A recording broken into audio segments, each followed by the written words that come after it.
E olha só, a gente viu ali as fotos do nosso Robson ali percorrendo ali o Taj Mahal, o icônico Taj Mahal em Nova Delhi, na Índia, né? E é para a Índia que a gente vai para seguir aqui com o nosso Morning Show. Pelo seguinte, a morte do empresário Ratan Tata, sim, Ratan Tata, dono das marcas Land Rover e Jaguar, surpreendeu ao ser revelado que no testamento que o empresário deixou, a fortuna estimada de mais ou menos 673 milhões de reais, tudo vai acabar com ninguém mais, ninguém menos que sim, o cachorro de estimação dele. Meus amigos, olha só, uma parte considerável também acabou para o mordomo e para o cozinheiro. Isso que dá o sujeito ali não ter os seus sucessores, os seus herdeiros, mas acabou escolhendo a dedo o pessoal ali que teve leal e provou aí sim que o cachorro realmente é o melhor amigo do homem, nesse caso, sem dúvida alguma. É nesse embalo dessa notícia aqui que a gente vai trazer a nossa querida doutora Lala Fonseca, colunista aqui do nosso Morning Show, presente aqui no estúdio. Tudo bem, querido? Como é que você está? Um ótimo dia a todos. Fico muito feliz de estar aqui. Muito obrigada. Tamo junto, tamo junto. Olha só, essa não é a primeira vez, né, doutora, que a gente vê animais de estimação recebendo algumas heranças milionárias, né? O que talvez explica essa devoção canina, com o perdão do trocadilho, aos seus amigos peludos?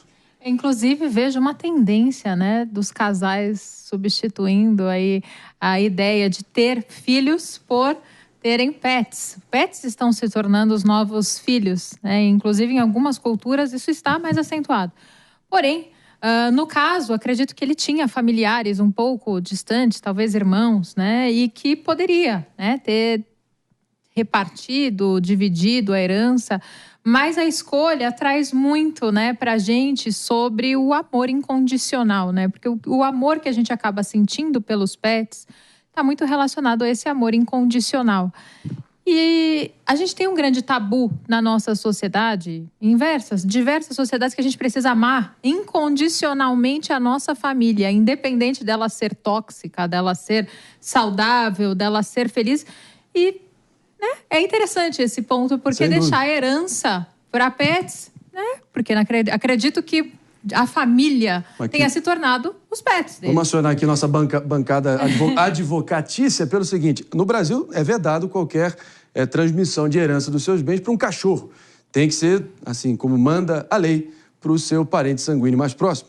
Então, pelo menos aqui no Brasil, não teria muita margem para a gente ver essa situação. Então, Marinho, mas sabe o que é mais curioso dessa história? Que quando eu vi essa pauta, eu falei, eu vou ter uma coisa legal para contar. Porque embora a gente não possa transmitir para os nossos pets a nossa herança, e aí tem uma questão que a nossa lei como um todo, ela é bem antiga no que diz respeito a essa parte sucessória. Hoje em dia, você vê ações na justiça de guarda e de visitação dos pets.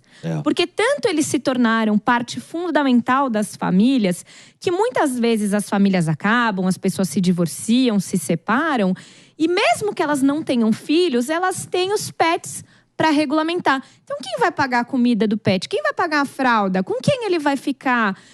Isso se tornou absolutamente comum, a ponto que hoje existe em tramitação um projeto de alteração do Código Civil que vai prever expressamente a regulamentação desse tipo de situação. Então, assim, herança ainda não dá, mas tem gente brigando na justiça para poder ficar com o pet. E um fato curioso também é que na cidade de São Paulo, por exemplo, existem mais pet shops do que padarias. E até mesmo os condomínios, as pessoas estão buscando condomínios que têm área pet. Então tem balizado até mesmo a construção civil. Então vários mercados estão sendo ampliados também por causa disso, né? Agora, falando só para vocês terem uma dimensão de quem a gente está falando dessa história aqui, o Ratan Tata, um dos maiores industrialistas e empresários aí da história da Índia, né, Pepe? Inclusive, ele já confessou em algumas entrevistas que sentia muito solitário e, apesar de ter se apaixonado em determinado momento, ele nunca se casou ou teve filhos, até porque o trabalho sempre teve em primeiro lugar. É um empresário imenso lá na Índia. É um empresário imenso, né? Tata Motors é uma das maiores empresas da Índia, foi a responsável, inclusive, pelo crescimento econômico da Índia. Mas o interessante dessa história é que tem várias entrevistas do Tata, né, falando claramente que ele buscou o amor da vida dele. Né? Ele buscou o amor da vida dele, chegou a quase casar por 4 vezes, não é? Mas circunstâncias fora da vontade dele, como trabalho, como mudança de localidade, Índia, Estados Unidos, né, fizeram com que ele não levasse à frente o casamento, né? Nunca achou a mulher ideal para casar. E o que interessa nessa história é que esse milionário, ele era solitário mesmo nessa busca, e mesmo tendo muito dinheiro, né? E aí você vê uma situação interessante, eu queria saber a sua opinião, Lala.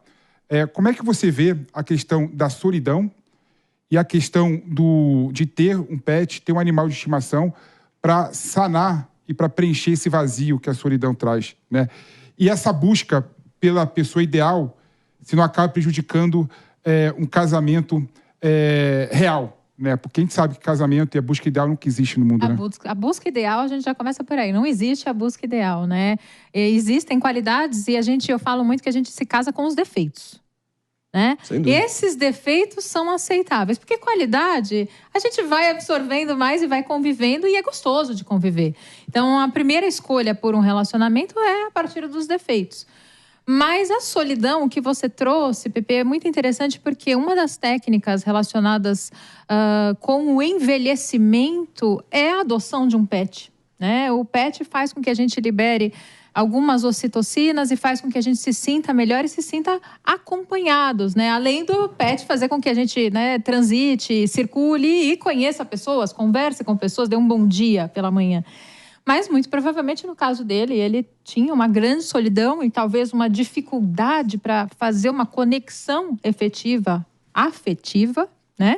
E a conexão dele estava com os pets, que, de qualquer forma, estariam ao lado dele sem contrariá-lo, né? Sem ter que fazer concessões, porque no amor existem concessões, não tem jeito. Marinho, tem um ponto interessante aqui, só para rapidamente. Claro. Eu acho que tem um recado nessa doação da riqueza dele para o cachorro, né, dele, que é o seguinte: eu não consegui o que eu mais queria na vida, que é um amor verdadeiro, que é construir uma família. Então, dinheiro não é nada. Então, estou doando para o cachorro, mas eu estou jogando dinheiro no lixo. Eu acho que esse é o recado que ele deu no final das contas. Não sei.